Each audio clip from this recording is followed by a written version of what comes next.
leen ak jàmm mbokk yi ni bàyyi xel fii ci info Actubuzz patriote yi nekk fële ca Canada defati jaloore jëf ju rëy comme ne ko patriote yi baaxoo defee xam ngeen ni moom kii di président Ousmane Sonko keroog suuru anniversaire am dafa wala boog parti bi di Pastef dañoo jëloon dogal fële ca stade Amadou Barry bu Guédiawaye ngir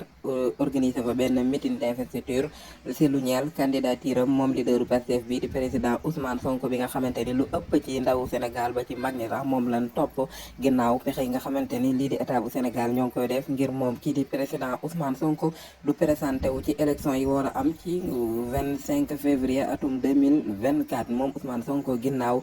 jafe-jafe yi nga xamante ni am na ko ak yoon te moom mu jàpp ni loolu lépp ay complot la mais meeting boobee ñu ko waroon a investir ci lii di état bu Sénégal dal di koy tere woon wala boog jaare ci gouverneur bu Dakar ak préfet yi ngir ñu amal li nga xamante ni moom moo di meeting d'investiture boobee te moom Ousmane Sonko moo mujjee dal di ni nan ko teg ci suuf dal di ci woote ab concert de casserole boo xamante ni dajoon na réewu Sénégal lépp mu nekkoon le 15 boo xamante ni bu xumb lay doon daje woon ak anniversaire am moom président Ousmane Sonko waaye itam ñu gis fële ca France moo ñi nga xamante ni ñooy sénégalais yi nekk foofee dal di fay organiser meeting d'investiture bu mag a mag a mag a mag a mag ginnaaw bi nga xamante ni interdit nañ ko fii ci Sénégal ñoom ñu investir ko foofee ca bitim réew rawatina fu mel ni France ni ki démb nag ñu gisati fële ca Canada ñu def jaloore ju rëy rëy mooy li ñu leen doon junj ci commencement bi ginnaaw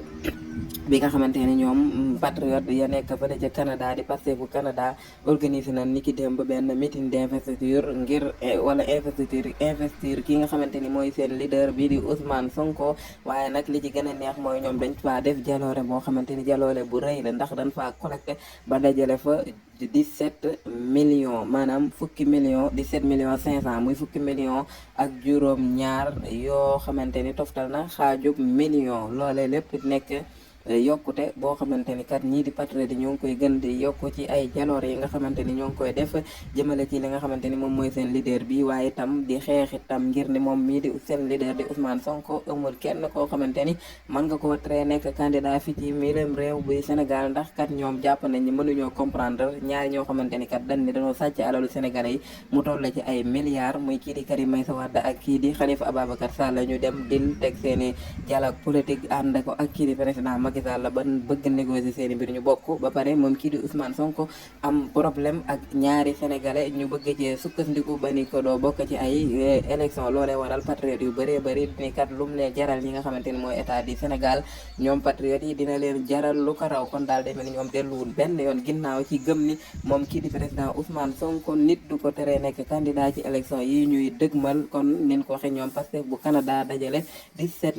millions 500 ngir dal di investir ki nga xamante ni mooy seen leader bu Pastef bii di wuyoo ci Ousmane Sonko jërë ngeen jëf info Actubuzz